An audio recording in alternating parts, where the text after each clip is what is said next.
여러분, 500년이나 이어진 왕조가 대체 어떻게 시작됐을까요? 그 시작점에는요, 야망, 이상, 그리고 피가 뒤엉킨 정말 엄청난 드라마가 숨어 있습니다. 잿더미 위에서 어떻게 한 나라가 세워졌는지 그 거대한 이야기 속으로 지금부터 함께 들어가 보시죠.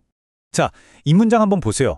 왕국은 이상만으로 세워지지 않는다. 이게 오늘 이야기의 모든 걸 말해줍니다. 새로운 세상을 꿈꿨던 비전, 그걸 가능하게 만든 강력한 군사력, 그리고 그 모든 걸 손에 넣으려 했던 무자비한 야망, 이 세 가지가 어떻게 충돌했는지에 대한 기록이라고 할 수 있겠네요. 자, 먼저 시대를 좀 거슬러 올라가 보죠. 때는 14세기 말의 고려입니다.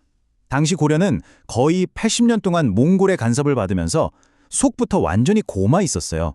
마치 언제 무너져도 이상하지 않을 그런 낡고 거대한 성 같았다고 할까요? 당시 고려 상황이 어땠냐면요. 와, 정말 말이 안 나올 정도였습니다. 권문세족이라고 불리는 이 귀족들이 말이죠. 산에서 강까지 온 땅을 다 자기들 걸로 만들어버렸어요. 그러니 당연히 백성들은 먹고 살 땅이 없어서 굶주리거나 노비가 되는 수밖에 없었죠. 심지어 부모가 자식을 파는 일까지 벌어졌다고 하니까 나라가 거의 붕괴 직전이었다고 봐야죠. 공민왕이 어떻게든 바꿔보려고 했었지만 사랑했던 노국공주가 세상을 떠나면서 그 개혁의 불씨마저 꺼져버렸습니다. 바로 이런 절망적인 상황에서 역사의 무대 위로 두 명의 남자가 등장합니다. 한 명은 북쪽 변방을 지키던 장수였고 다른 한 명은 완전히 새로운 세상을 설계한 천재적인 학자였죠. 이 두 사람 정말 달라도 너무 달랐습니다. 이성계는 함경도 출신이라고 중앙 귀족들한테 무시당하긴 했지만 싸웠다 하면 단 한 번도 진 적이 없는 그야말로 막강한 칼이었죠. 반면에 정도전은 부패한 현실에 맞서다가 저 멀리 유배까지 갔던 사람이지만 머릿속에는 이 썩어빠진 고려는 끝났다, 완전히 새로운 나라를 만들어야 한다는 엄청난 설계도를 품고 있었어요. 바로 부시였던 거죠. 자, 그리고 1388년 운명의 장소 압록강 위화도에 도착합니다. 여기서 이성계는 정말 인생 최대의 선택에 직면하게 돼요. 왕의 명령대로 이 강을 건너 요동으로 진격할 것이냐, 아니면 모든 걸 뒤엎고 군대를 돌릴 것이냐. 앞으로 가면 불화들과 함께 죽는 거고 뒤로 돌면 이건 반역이거든요. 그의 선택은 군대를 돌리는 것이었습니다. 네, 바로 그 유명한 위화도 회군이죠. 이 결정 하나가 고려라는 500년 왕조의 문을 닫아버리고 완전히 새로운 시대의 서막을 열게 됩니다. 위화도 해군 이후의 전개는 정말 숨 돌릴 틈도 없이 빠르게 진행됩니다. 여기 타임라인을 보시면 1388년 5월에 왕명을 거부하고 회군하죠. 근데 불과 한 달 뒤인 6월에 수도 개경을 장악해버립니다. 그리고 곧바로 자신의 가장 큰 라이벌이자 고려의 마지막 충신이었던 최영 장군을 제거해요. 그 후로 4년 동안은 허수아비 왕을 내세워서 차근차근 하지만 아주 확실하게 권력의 기반을 다져나간 겁니다. 자, 이제 낡은 세상은 무너졌습니다. 그런데 진짜 어려운 문제는 이제부터 시작이죠. 바로 어떤 나라를 만들 것인가. 이 문제를 두고 혁명 동지들 사이에서 새로운 갈등이 고개를 들기 시작합니다. 정도전이 머릿속에 그린 나라는요, 당시로서는 정말 파격적이었습니다. 그의 생각은 이거였어요. 왕은 나라의 상징적인 존재로 있고 실제 나라는 똑똑한 신하들, 즉 재상들이 이끌어가야 한다. 왕이 절대 권력을 휘두르는 게 아니라 시스템의 일부가 되는 거죠. 엄청난 발상이죠?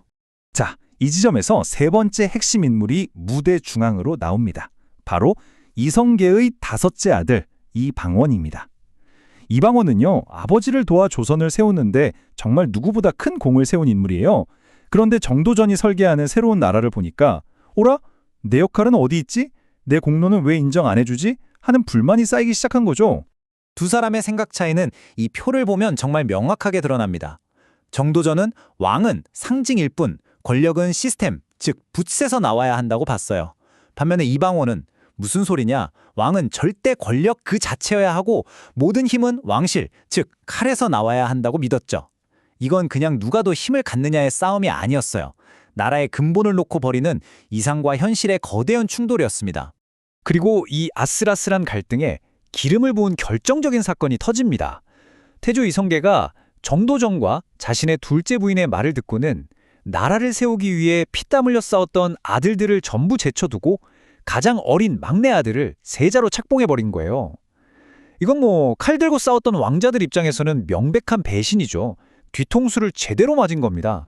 결국 조선의 미래를 둘러싼 이 갈등은 피를 부를 수밖에 없었습니다. 이제부터가 이 건국 이야기의 가장 잔혹하고 또 가장 극적인 클라이맥스입니다. 여기서 진짜 소름 돋는 게 뭔지 아세요?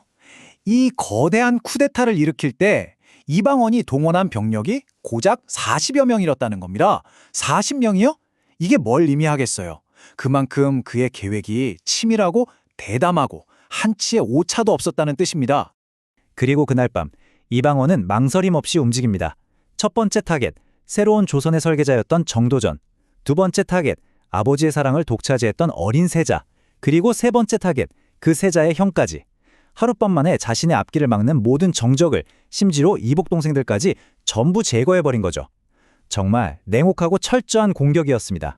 아들의 칼에 자신의 꿈과 사랑하는 아들까지 모두 잃은 아버지 이성계. 상심한 그는 결국 왕의 자리에서 스스로 내려옵니다. 자기가 세운 나라가 피로 물드는 걸 그저 지켜볼 수밖에 없었던 거죠. 이 순간부터 조선의 실질적인 권력은 완벽하게 이방원의 손아귀에 들어갑니다. 이 방언이 이렇게 피를 묻혀가며 손에 넣은 왕관은 훗날 역사에서 아버지의 잔인한 선물이라고 불리게 됩니다. 왜냐하면요, 그가 왕, 즉 패종이 되어서 보여준 그 무자비한 철권 통치가 아이러니하게도 조선 최고의 황금기를 여는 아주 단단하고 필수적인 기반이 되었기 때문이에요. 태종은 왕이 되자마자 스스로 폭군이 되는 길을 선택합니다. 내 아들 시대에는 이런 피비린내 나는 일은 없어야 한다고 생각했던 것 같아요. 왕권을 위협할 만한 세력은 그게 자기 아내의 형제들이든 심지어 자기 아들의 장인이든 가차없이 전부 제거해버렸죠. 그리고 모든 군사력을 왕에게 집중시켜서 그 누구도 감히 왕에게 전비지 못하는 아주 강력한 왕권을 만들어냅니다. 왕조의 미래를 위해서 모든 비난과 오명을 자기가 짊어지기로 한 거죠. 바로 이 슬라이드가 이 모든 이야기의 결론을 보여줍니다. 왼쪽은 피해 군주였던 아버지 태종, 오른쪽은 성군으로 칭송받는 아들 세종. 아버지가 피로 다져놓은 이 단단한 기반이 없었다면 과연 아들 세종이 그 위에서 과학과 문화를 꽃피우는 우리 역사상 가장 빛나는 황금기를 열 수 있었을까요? 아마 불가능했을 겁니다. 그래서 이런 말이 있죠.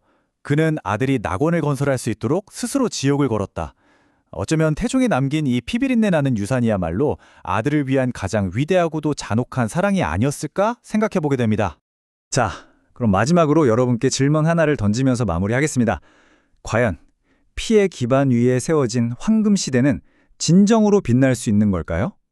이 질문이 바로 조선 건국이 우리에게 남긴 이상과 현실, 그리고 권력의 본질에 대한 영원한 숙제가 아닐까 싶습니다.